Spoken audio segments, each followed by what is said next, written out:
En el tutorial de hoy vamos a investigar cómo se dibujan distintos tipos de cuerpos. ¡Helado de menta!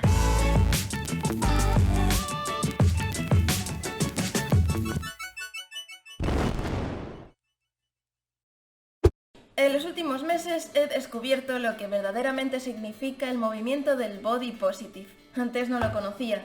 Ahora estoy enamorada. La condición física ha sido siempre una fuente de frustración para la mayoría de las personas, y descubrir que hay una línea de pensamiento que defiende la realidad de que todos los cuerpos son válidos me parece una bendición. Actualmente estoy atravesando una mala racha personal y eso, al final, que quieras que no, acaba por dañar la autoestima, la propia percepción que tengo de mí misma. Y el haber conocido a través de las redes sociales a estas mujeres que abanderan la causa del body positive, que son personas que probablemente no lo hayan tenido fácil, pero que luchan todos los días por sacar absoluta magia de sí mismas, hace que renueve mi fe en la humanidad y me resulta muy alentador. A mí también me gustaría poder aportar algo en esta línea. Sin embargo, The Lápiz se había pasado toda la vida dibujando cuerpos absolutamente normativos. Pues ahora eso va a cambiar. En un ejercicio por mejorar la calidad y variedad de mis dibujos, he hecho una investigación para ver cómo podemos generar distintas formas de cuerpos siempre dentro de un cierto realismo. Según los estudios de alguien, en algún sitio que desconozco, los tipos de cuerpos se pueden clasificar en estos 6 objetos. Al ver cómo quedan en versión Giacometti, me doy cuenta que influyen los hombros, la cintura y la cadera. Vamos a trazar unas reglas para ver cómo se descompone esto más minuciosamente. Si nos fijamos en el cuerpo estilo naranja, vemos que los hombros son estrechos pero la cintura y cadera anchos. Sin embargo, con el tipo reloj de arena tenemos hombros anchos, cintura estrecha y cadera ancha. El tipo manzana tenemos todo ancho, hombros, cintura y cadera. La fresa es opuesta a la naranja, tenemos hombros anchos y todo lo demás estrecho. En el tipo palo podremos ver que todos los segmentos son estrechos. Y por último, en el tipo pera encontramos los hombros y cintura estrechos pero la cadera ancha. Y esta clasificación es solo una curiosidad. Lo que quiero que realmente entendáis es todas las posibilidades que se nos ofrece al modificar estas medidas.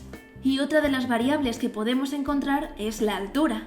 Parecen características muy obvias, pero a lo mejor no las has tenido en cuenta a la hora de crear personajes. Solo con esas sencillas pautas imaginaros la cantidad de cuerpos diferentes unos de otros que podemos llegar a dibujar. Y eso sin tener en cuenta que estamos viendo en este momento solo los Giacomettis, los esqueletos. ¿Qué otras cosas podemos tener en cuenta cuando añadimos la piel y los detalles del dibujo? Por ser una de las características corporales de las que más tendemos a huir, me parece necesario centrar esta parte del tutorial en ver cómo funciona la grasa en las distintas zonas del cuerpo y ver cómo podemos dibujarla de la manera más sencilla. Vamos a utilizar, por ejemplo, estas medidas, construimos un poco más la base y generalmente se cree que la Horondet se representa con formas esféricas, pero no basta con esto. Hay que tener también en cuenta la gravedad y según la flacidez que tenga, la forma va a tender en mayor o menor medida hacia abajo. Este sería un primer modelo. Vamos a ver cómo quedaría aumentando un poco más el volumen.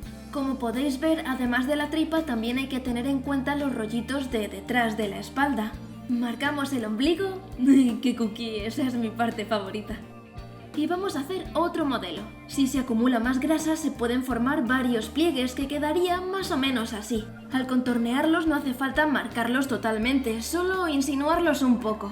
De todos modos, tened en cuenta que esto es solo un ejemplo. Puede haber muchas más formas. Es importante fijarse mucho del natural y coger de ahí referencias. De hecho, la grasa no tiene por qué acumularse en todas las zonas del cuerpo igual. En este modelo, por ejemplo, he engordado la cadera y zona de los muslos, pero no he dejado tripa. O también podemos contemplar la ausencia de grasa. Así es como se construiría una musculatura marcada. A veces puede resultar difícil de dibujar porque nos liamos con el número de abdominales. Pero aproximadamente quedaría así. Por ahora me he centrado en la tripa, pero los pechos también son grasa y se suelen cometer errores muy frecuentes al dibujarlos. Que por cierto... ¿Se puede mostrar pechos en YouTube? Porque madre mía lo pijoteras que están las redes sociales con los pezones femeninos. Bueno, yo los dibujo y a ver qué pasa. Por aquí el Giacometti del tronco, vamos a marcar un poco las formas y aquí viene el error básico. Evitemos las formas circulares perfectas. Nuevamente hay que tener en cuenta la gravedad. Es como si esas esferas estuvieran metidas en un saquito y colgaran un poco hacia abajo y a los laterales. Por lo tanto, los pezones tampoco irán en el centro. Si trazamos este triángulo isósceles, las esquinas laterales nos van a posicionar donde irán exactamente. Terminamos el dibujo. Y ahora vamos a añadir los pechos a las figuras que hemos dibujado antes. Aquí podemos contemplar otras dos variables como son el tamaño y la flacidez. Fijaos qué montonazo de combinaciones podrían darse con todas las claves que estamos viendo hasta ahora. En este caso estoy igualando el grosor de cada sección del cuerpo, pero esto no tiene por qué ser así. Con este ejemplo solo quiero que veáis cómo va escalando la acción de la gravedad según va ampliando el tamaño del pecho. Poco a poco vamos componiendo el dibujo. Ahora toca la grasa de los brazos. A ver cómo funciona. Componemos el brazo Giacometti tal y como lo conocemos. Y después voy a marcar los contornos de lo que sería un brazo delgado, marcando un poco dónde se localizan los músculos, para luego engordarlo. La zona de más grosor irá del codo hasta la axila. Y en el resto vamos a añadir los trazos, pero con un volumen mucho más sutil.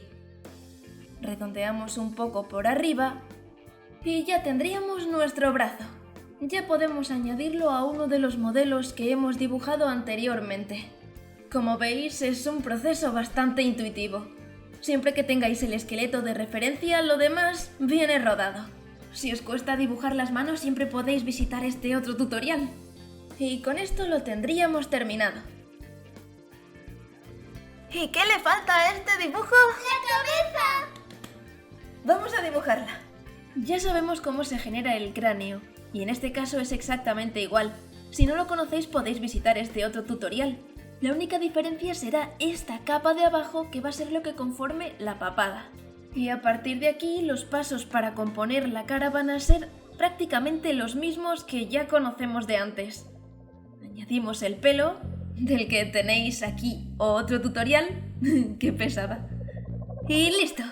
Hasta ahora hemos visto solo una forma metódica y fría de ver cómo generar distintas formas de cuerpo, que con todos los conceptos que hemos ido tocando intuiréis que mezclándolos se pueden generar miles.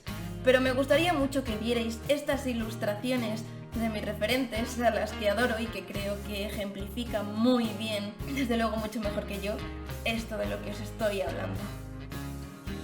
Y además me gustaría que supierais que dedico este vídeo a Dianina XL, que es una de las influencer body positive que más significan para mí, no solo porque fue la primera a la que encontré, sino porque es una chica absolutamente alegre, divertida, es maravillosa. Es decir, transmite un optimismo que de verdad pocas personas me han llegado a transmitir. Y de hecho le debo mucho y creo que esto es lo menos que puedo hacer por ella, por el movimiento y por mí misma, que a partir de ahora voy a intentar dibujar muchísima más variedad de cuerpos en mis ilustraciones y os incentivo a vosotros a que también lo hagáis, ¿vale? Espero que os haya servido este vídeo de ayuda y nos vemos en el próximo. ¡Hasta el próximo!